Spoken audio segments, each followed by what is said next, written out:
Bienvenidos a este tema bíblico. Estamos haciendo esta lectura de los relatos de la pasión y muerte de Jesús.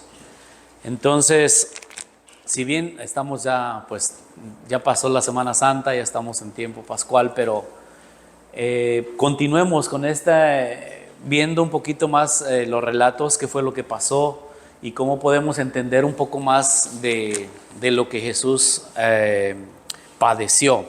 Entonces quiero invitarles a que lean en su Biblia el capítulo 14 del Evangelio de San Marcos, Marcos 14, a partir del versículo 53. Escuchemos. Tienen traducciones diferentes, sabemos que pueden cambiar algunas palabras, pero el contenido es el mismo. Llevaron a Jesús a donde estaba el sumo sacerdote, con quien se juntaron todos los sumos sacerdotes, los ancianos y los escribas.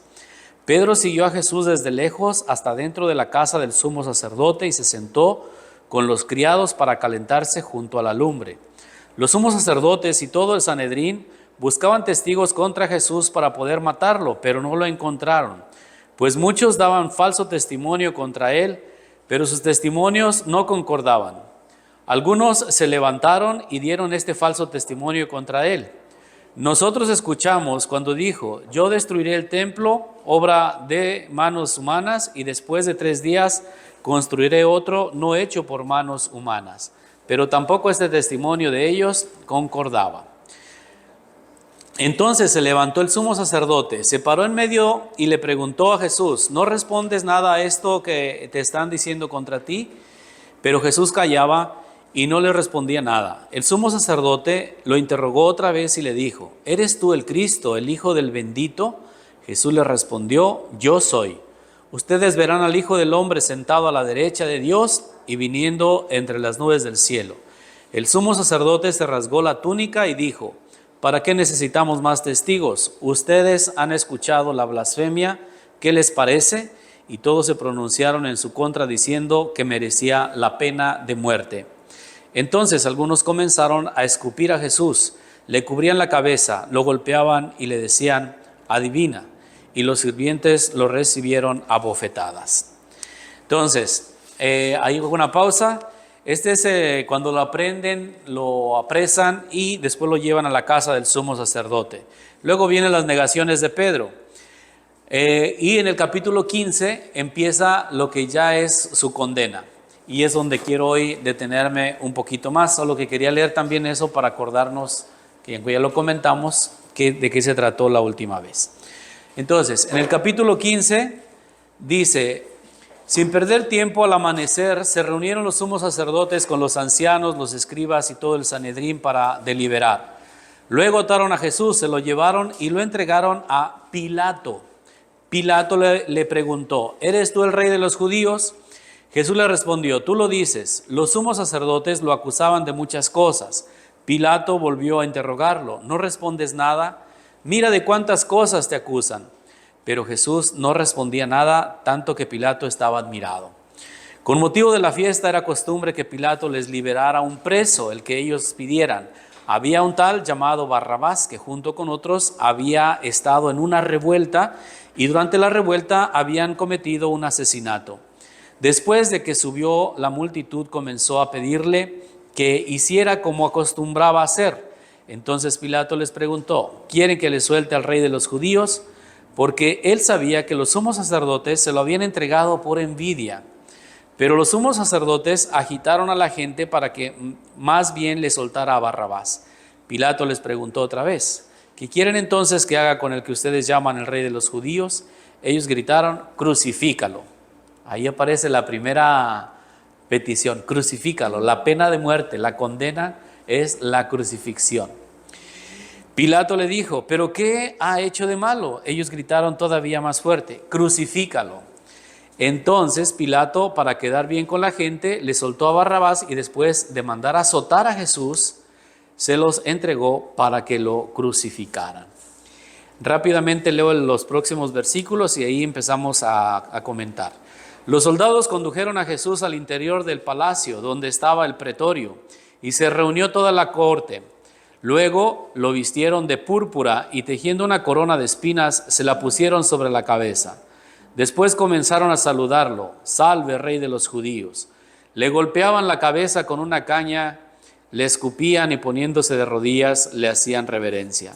Cuando terminaron de burlarse de él, le quitaron el manto, color púrpura, y le pusieron sus vestidos. Después los llevaron a crucificar.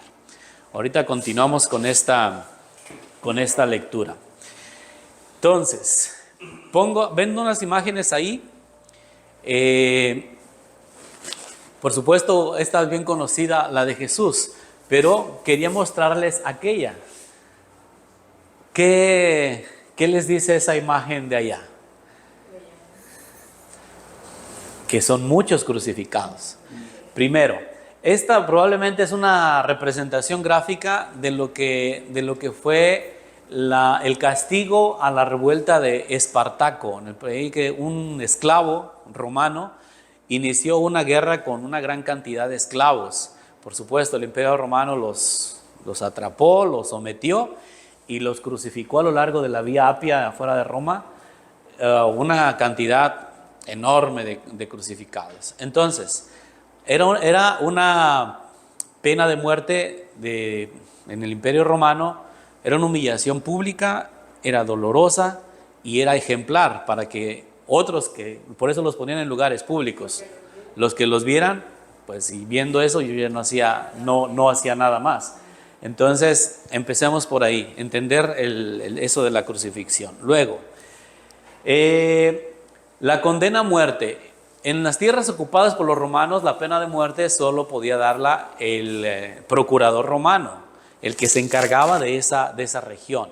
En Tierra Santa estaba Pilato. Poncio Pilato era el procurador romano y solo él podía permitir que se condenara a alguien a muerte. Los sumos sacerdotes, por su parte, y en la ley, de acuerdo a su ley, a la ley de Moisés, la muerte era por apedreamiento a un blasfemo, y a Jesús ellos lo acusaban por blasfemo. Eso no era un delito, ya lo vimos, no era un delito para los romanos, porque ellos tenían un montón de dioses, y dice, si tú crees en ese Dios, pues está bien, yo creo en este, y ellos no tenían problema. Pero para las autoridades judías sí lo era. Y entonces querían la muerte de Jesús, pero como no podían ellos condenar a nadie a muerte, y eso lo explica en el Evangelio de Juan, aquí en Juan 18:31, nosotros no podemos condenar a nadie a muerte, entonces le dejan la responsabilidad a Pilato. Pilatos, lo que acabamos de leer, dice, lo querían condenar por envidia, por cuestiones religiosas, y él quiere, de ahí aquel famoso pasaje de que se lava las manos, dice, la sangre de este justo, no, me lavo la sangre de este hombre, y ellos dicen que su sangre caiga sobre nosotros y sobre nuestros hijos. Marcos y Mateo, dos evangelistas, dicen que Jesús fue entregado a los soldados romanos para ser crucificado, como lo escuchamos ahí. Se lo llevaron, incluso se burlaron de él y luego lo humillaron y ya después se lo llevan. Pero Lucas y Juan dicen que también hacen que Pilato se los entregó a los judíos para que ellos lo crucificaran. Es decir, que les dio el permiso. Estos dan más a entender que fueron los romanos, y acá está bien, con la autoridad, ahí sí coinciden, con la autoridad de los romanos es que Jesús fue condenado. Hasta aquí vamos bien. Su condena entonces era morir en la cruz. Y era algo que Jesús ya había anticipado. ¿Se acuerdan que ya había hecho ese anuncio? Que vamos a Jerusalén cuando van en el camino con sus discípulos. Vamos hacia Jerusalén y el Hijo del Hombre va a ser humillado, va a ser condenado y va a ser condenado a muerte. Entonces, él ya sabía y no rehuyó. Sí tuvo miedo, ¿se acuerdan? En el monte en el huerto de los olivos, que está llorando y pidiéndole a Dios que lo libre de esa prueba, pues no fue fácil. Pero antes de la crucifixión, y aquí pongo también, estos son de la película que ya conocemos, de la Pasión, pero se castigaban había delitos menores que el castigo eran azotes, 39 azotes, que según la ley era lo que un hombre podría resistir. De eso lo encontramos alguna referencia aquí en Corintios 11:24, cuando San Pablo, por predicar, lo apresan y le dieron los azotes. de parte de los romanos, porque lo acusaban de andar levantando a la gente, alborotándolos contra el imperio romano. Pablo no andaba haciendo eso. Y cuando lo azotan, Pablo dice, vas a castigar a un ciudadano romano sin haberle hecho un juicio. Y entonces el otro se asustó, dice, ¿eres ciudadano romano? Eso no podían hacerlo con un ciudadano romano. No podían hacerlo.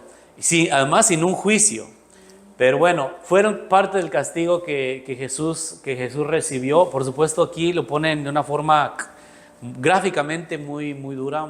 Tal vez es de las escenas más difíciles en esa película. Pero más allá de la película, sí era algo, por supuesto, doloroso y duro. Aquí pongo estas inscripciones, son grabados de piedras y una moneda donde está este instrumento que es el flagelo, con lo que les pegaban a los presos o a los culpables o a los que castigaban. Entonces sí era parte pues de su disciplina y de su ley también de los romanos. Entonces no sabemos cuánto recibió Jesús, pero sí fue un gran castigo que lo debilitó mucho. Aparte ya lo habían abofeteado en la casa del sumo sacerdote, y lo habían abofeteado también los soldados mientras se burlaban de él, y incluyendo el castigo. Pilato tenía esa intención, lo castigamos y ya lo dejamos libre, ya que aprenda y listo, que aprenda su lección. Pero ellos pidieron, como escuchamos varias veces, crucifícalos. También estaba débil, ¿Estaba qué? débil, porque había pasado los 40 días. No, esto fue antes. Sí, eso fue al principio de su predicación. Ahí sí estaba débil. O sea, y sí hay, bueno, ya cuando ven la causa de muerte, pues sí se habla de agotamiento, deshidratación, e incluso hay quien pone incluso algunos problemas, pues todo se complica. O sea, era un dolor muy, muy grande. Bueno, una vez que lo golpean, que ya tienen la condena, que lo humillan, que le ponen la corona de espinas, entonces viene el camino hacia el Gólgota. Gólgota quiere decir lugar de la calavera. Se cree que ese lugar era una cantera, un lugar donde sacaban piedras para construir la ciudad. Si hoy buscamos el lugar donde fue crucificado Jesús, eso queda en medio de Jerusalén, de la ciudad vieja de Jerusalén. En ese tiempo las murallas, la ciudad era más chiquita y era fuera de las murallas de Jerusalén, probablemente cerca de una entrada donde la gente lo pudiera ver. Ahí lo llevan a crucificar. Vamos a leer un poquito donde lo llevan a crucificar en el capítulo 15, 21, capítulo 15, versículo 21. Dice, pasaba por ahí un hombre llamado Simón de Cirene, padre de Alejandro y Rufo, el cual volvía del campo y lo obligaron a cargar la cruz de Jesús. Llevaron a Jesús al lugar llamado Gólgota, que traducido quiere decir lugar de la calavera.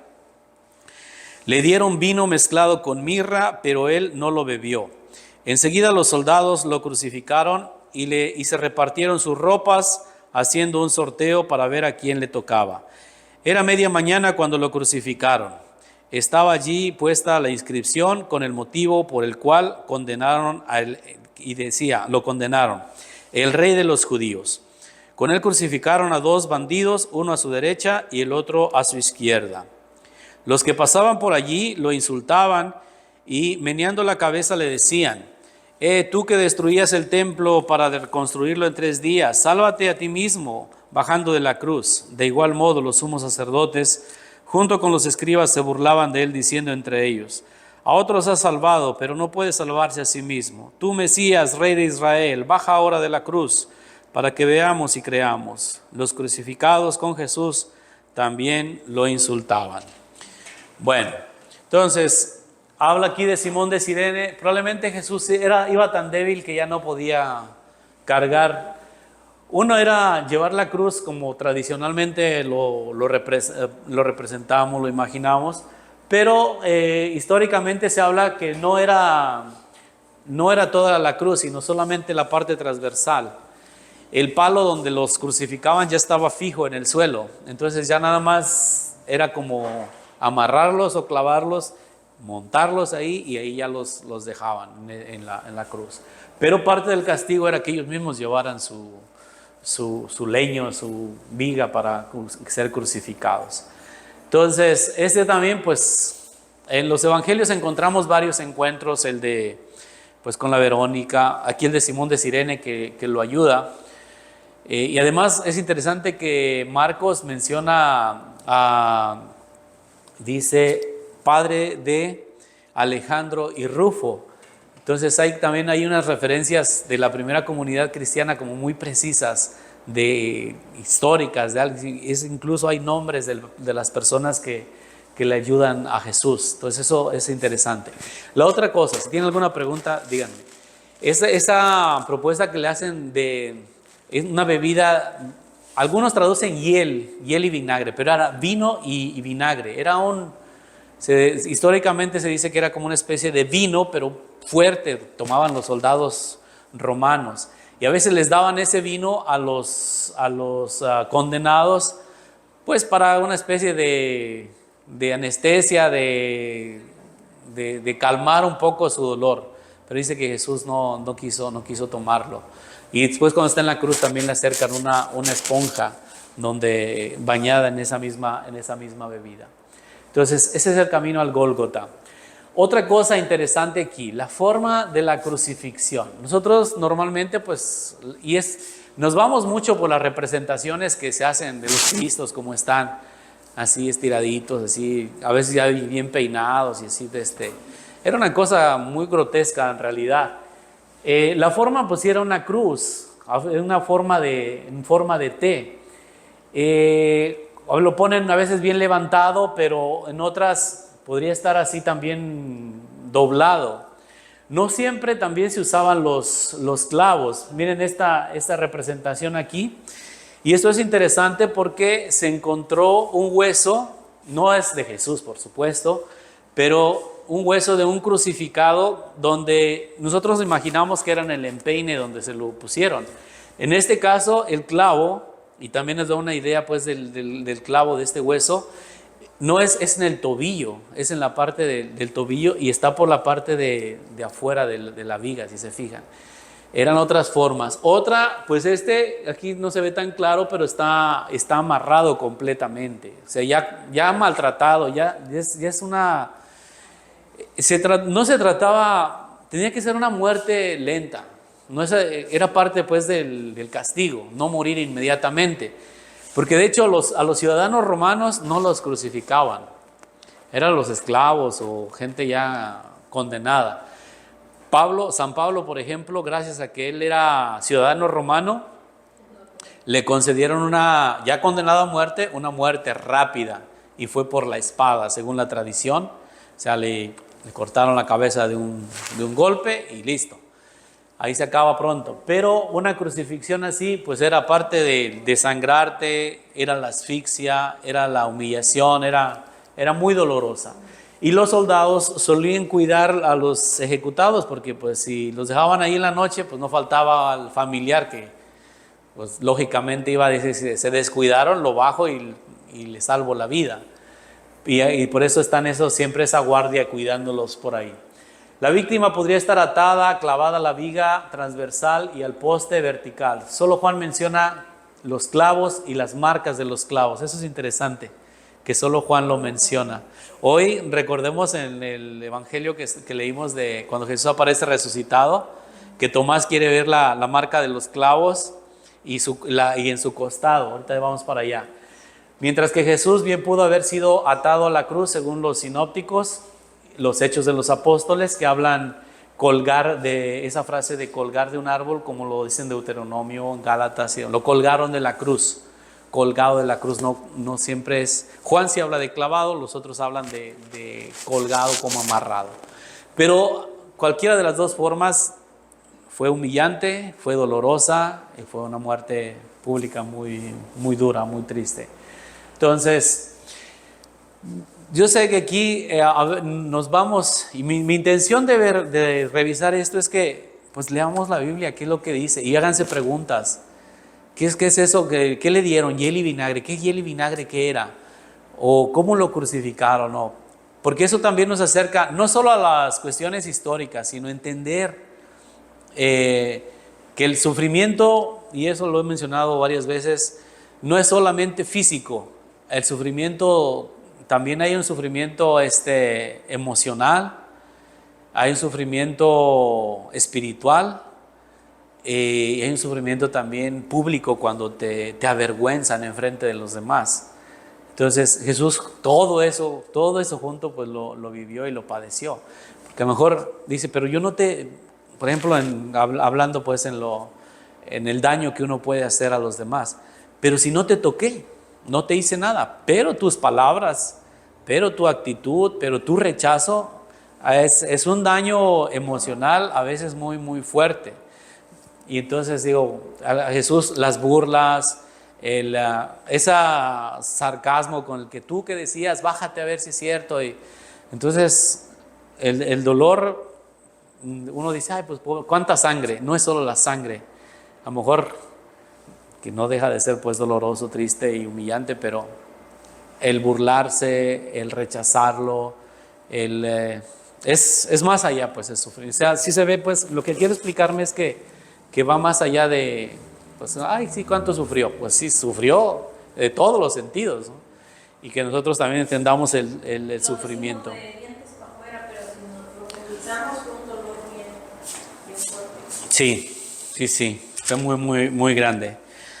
Entonces, bueno, aquí también algo que podemos nosotros entender de la fuerza, el significado de la muerte de Cristo. Uno dice, ¿por qué murió? Dice, porque nos amaba, porque quería entender la realidad humana hasta, como lo explica en la carta de San Pablo, dice, Cristo se humilló a sí mismo, haciéndose uno de nosotros, haciéndose un esclavo, aceptando una muerte y una muerte de cruz. O sea, bajó hasta lo más hondo de la realidad humana, del sufrimiento humano. Y nosotros podríamos decir, pero es que es que Dios no entiende todo lo que yo sufro. Es que Dios no sabe lo que...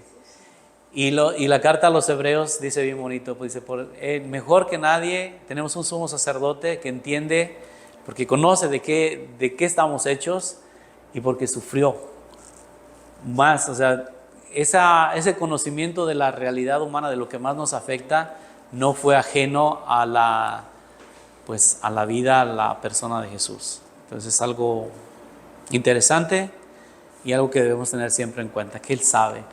Así que cuando uno también, entre nosotros a veces decimos, es que tú no sabes lo que yo estoy pasando. Pues no sé, me lo imagino.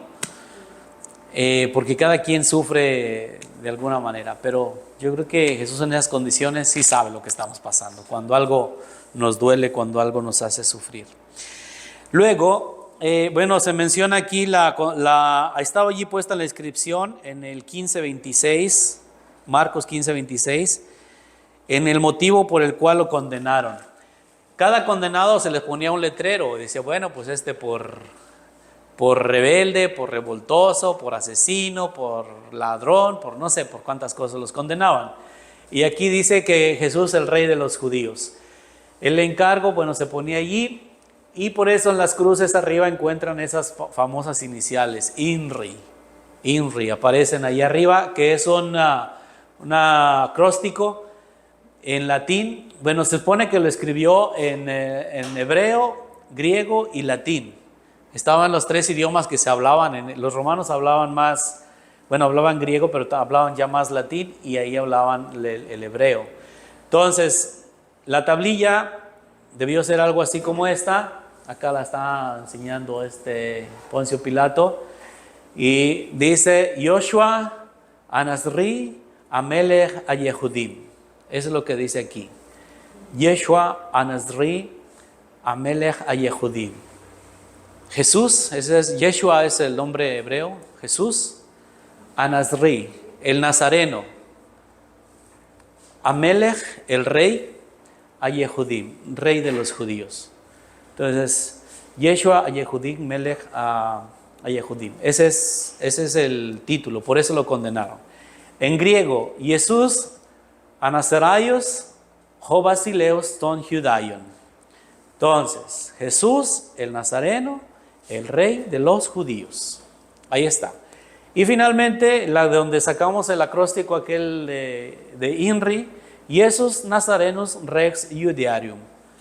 Jesús, por eso está la I, la N de Nazarenos, la R de Rex o rey, y Judearium, empieza con I, que es de los judíos.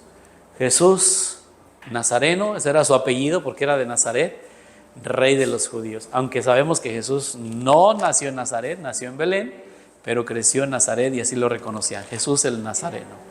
Y al principio a los cristianos también les decían así, los nazarenos, los que seguían al Nazareno o los seguidores del camino. Fue hasta mucho tiempo después en la comunidad de Antioquía y en las comunidades paulinas donde por primera vez se les llamó cristianos.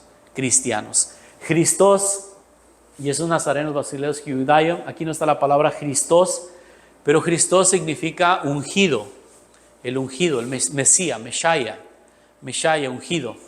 Entonces el ungido, de ahí viene la palabra de cristianos, Christos, los ungidos. ¿Qué más? Hay varias cosillas aquí, voy adelante. La causa de la muerte, es decir, ¿de qué murió Jesús? Bueno, pues del dolor, evidentemente, del castigo que sufrió. Algunas víctimas pueden morir desangradas con bastante rapidez, pero algunas pueden sobrevivir durante varios días antes de sucumbir a una combinación de deshidratación y asfixia. Porque pues el cansancio, al tener los brazos así, tu cuerpo, el peso de tu cuerpo ya llega a un punto en que no podías ni respirar. En Jesús es algo interesante también que, mira, aquí también, para prolongar la agonía de las víctimas, sus pies serían atados o clavados al poste para que pudieran levantarse a respirar, o para acelerar la muerte de las víctimas se les pueden romper las piernas y no poder respirar más, como en Juan 19, porque ¿se acuerdan que tenían urgencia déjenme regreso un poquito, antes de la Pascua? Entonces les ponían esta madera para que en algún punto pues no los dejaban así pues con su propio peso desde el principio, sino que la muerte fuera lenta. Me parece que les pegaban con un martillo en las rodillas. Entonces, pues tenían que ser algo pesado para romper las piernas. Entonces la urgencia era, dice, ya va a ser la fiesta de la Pascua y no queremos que ellos estén ahí. Entonces le dijeron a Pilato que los bajaran, y Pilato mandó a los soldados a que le rompieran las piernas. Le rompieron las piernas a los dos ladrones que estaban ahí crucificados con él, y cuando llegaron con Jesús vieron que ya estaba muerto. Para asegurarse de que realmente estaba muerto, entonces un soldado lo atravesó con una lanza. Se habla de este lado hasta llegar al corazón, y se dice que de su costado salió sangre y agua. Así que probablemente sus pulmones también ya los habían colapsado, habían tenido. Ahí los que saben de medicina podrán explicar con más detalle.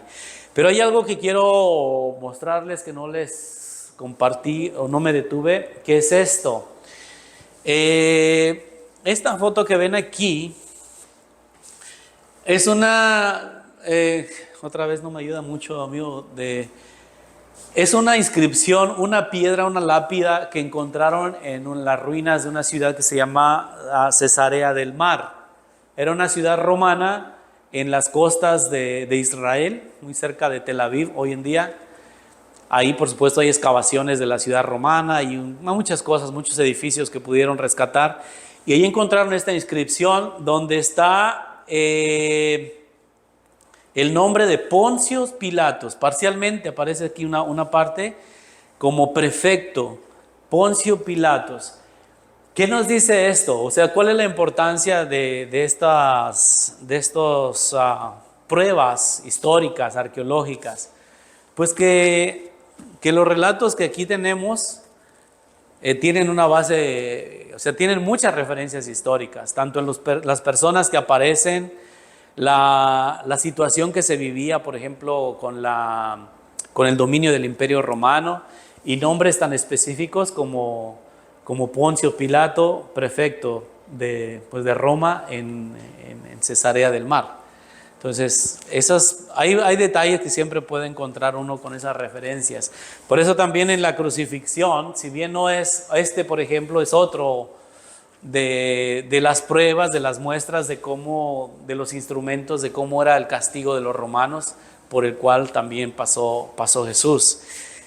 No son, ¿cómo decirte?, fotos bíblicas, son remanencias ni son inventos, sino que son pruebas arqueológicas históricas de lo que sucedió. Ese pequeño hueso que está ahí, pues también es una prueba de lo que era También por eso se habla de la crucifixión. La mayoría si Jesús fue atado, pues bueno, pero la mayoría lo ponemos aquí, pero esta parte no resistiría el peso de una persona en la palma de la mano. Entonces, donde lo ponían era acá en las muñecas, en la parte alta. Pero uno puede decir, bueno, ¿y eso qué tiene que ver? Bueno, pues que entendamos un poquito el sentido de sufrimiento y históricamente de lo que pasó con Jesús. Entonces, luego, terminamos ya con esto.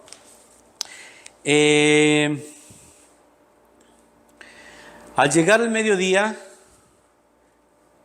la tierra entera se cubrió de oscuridad. Estoy en el versículo 33. Marcos 15, versículo 33. La tierra entera se cubrió de oscuridad hasta las 3 de la tarde. Y hacia las 3 de la tarde Jesús gritó con fuerte voz: Eloí, Eloí, lema sabactani. Son las frases de un salmo, una oración que quiere decir: Dios mío, ¿por qué me has abandonado? Es una frase muy, muy fuerte, pero Jesús está haciendo su oración como buen judío, recitando los salmos. Algunos de los que estaban allí al escucharlo decían: oigan, está llamando Elías, porque Eloí suena como Elí. Elí es Elías, Eloí es mi Dios. Uno de ellos corrió a llenar una esponja de vinagre, otra vez esa bebida que era como anestesia o pues aliviaba un poco. La puso sobre una caña y se la acercó a Jesús para que la bebiera, sabiendo que pues ya Jesús estaba levantado en la cruz, ¿no? Diciendo: vamos a ver si viene Elías a bajarlo. Es decir, querían que durara un poquito más para ver si venía Elías. Pero Jesús, dando un fuerte grito, expiró. En ese momento el velo del templo se rasgó en dos de arriba abajo. El templo pues estaba en Jerusalén. El centurión que estaba frente a la cruz, y esa es una confesión de fe bien interesante aquí, esa es como una de las conclusiones del Evangelio de Marcos: verdaderamente este era el Hijo de Dios. Si van al primer versículo del Evangelio de Marcos, en el capítulo 1, vayan a Marcos 1:1, ¿cómo empieza el Evangelio? Eso es algo interesante, es un detalle que solamente les comparto. ¿Cómo empieza el Evangelio de Marcos en el capítulo 1? ¿Lo encontraron? Comienzo de la buena noticia de Jesús el Mesías, el Hijo de Dios. Ese es el título del Evangelio de Marcos. Comienzo de la buena noticia de Jesús, el Mesías, el Hijo de Dios. Y después nos cuenta todo lo que Él hizo, todo lo que enseñó en todas estas páginas. Y llegamos, aquí es como una pequeña conclusión, cuando el centurión romano dice: verdaderamente este hombre era Hijo de Dios. Todo lector de Marcos está llamado a eso, a que con lo que tú lees aquí llegues a esa conclusión: verdaderamente este hombre era el Hijo de Dios. Algunos llegan, otros no.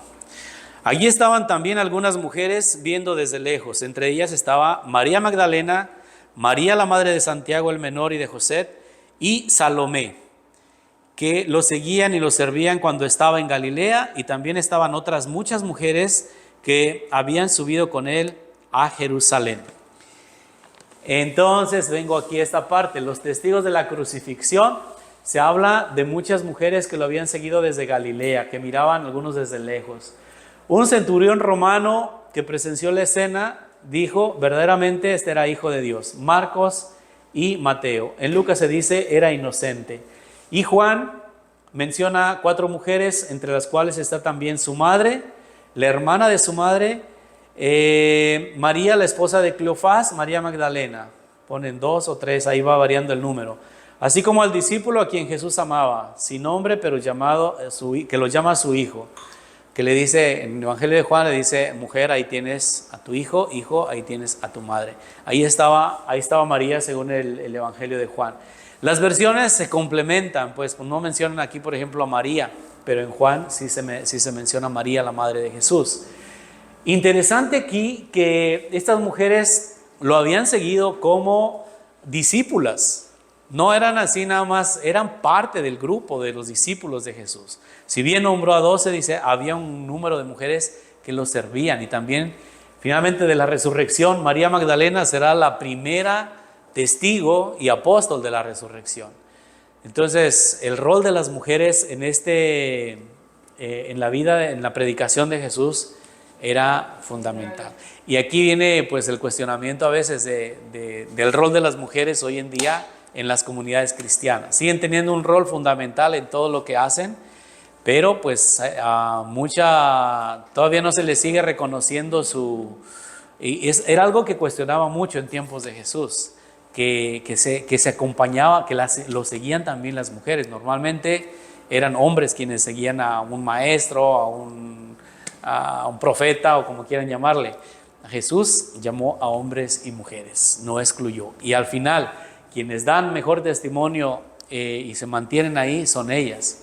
Y no es que no corrieran tampoco peligro. Tal vez puede ser que esa es suposición mía, puede ser que les permitieran estar más ahí porque temían más la revuelta por parte de un grupo de hombres que de un grupo de mujeres. Pero el testimonio que ellas dan en valentía, en acompañarlo y en estar ahí, especialmente el de María, pues es muy grande. Entonces, hoy es algo que valdría la pena que nos revisáramos en nuestras comunidades cristianas, en reconocer, aceptar el valor, la dignidad de la mujer en las comunidades, ¿no? Muchos podemos decir, no, pero sí, hacen esto y hacen lo otro.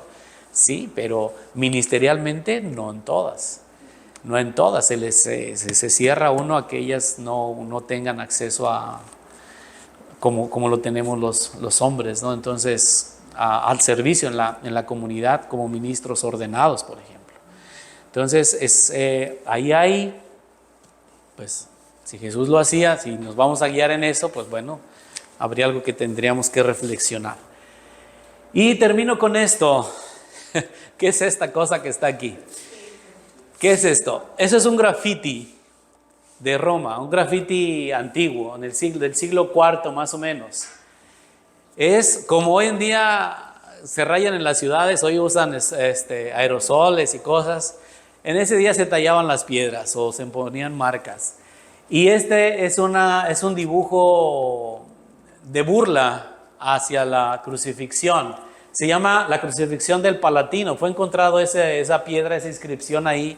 Alguien la hizo, no sabemos ni quién, burlándose de un tal Alexámenos, donde en griego, fíjese también es interesante que en Roma se hablaba, dice Alexámenos adora a este Dios. Alexámenos adora a este Dios. Es más o menos lo que a este Dios adora.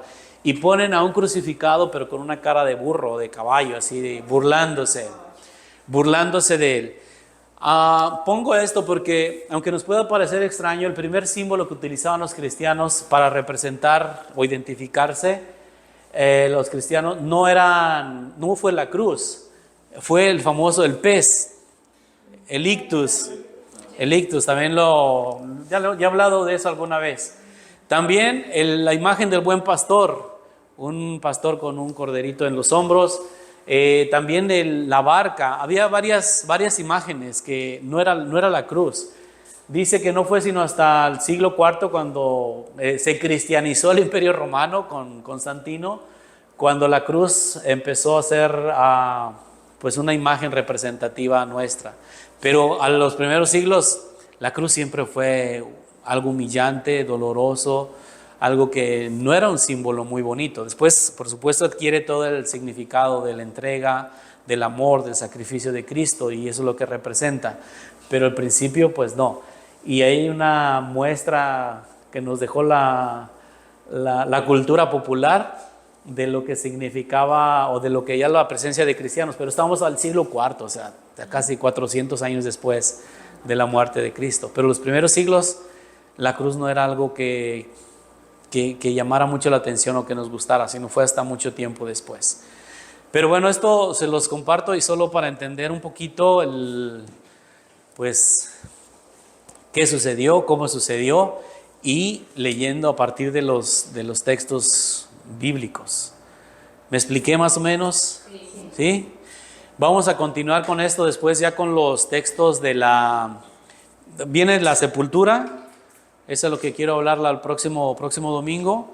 Y luego de la sepultura vamos a hablar de los pasajes, algunos pasajes de la resurrección, de lo que estamos viendo ahorita en las misas, pero vamos a hablar de los textos de la resurrección. Muchas gracias. Gracias por su paciencia, por su tiempo, y ahí seguimos aprendiendo juntos.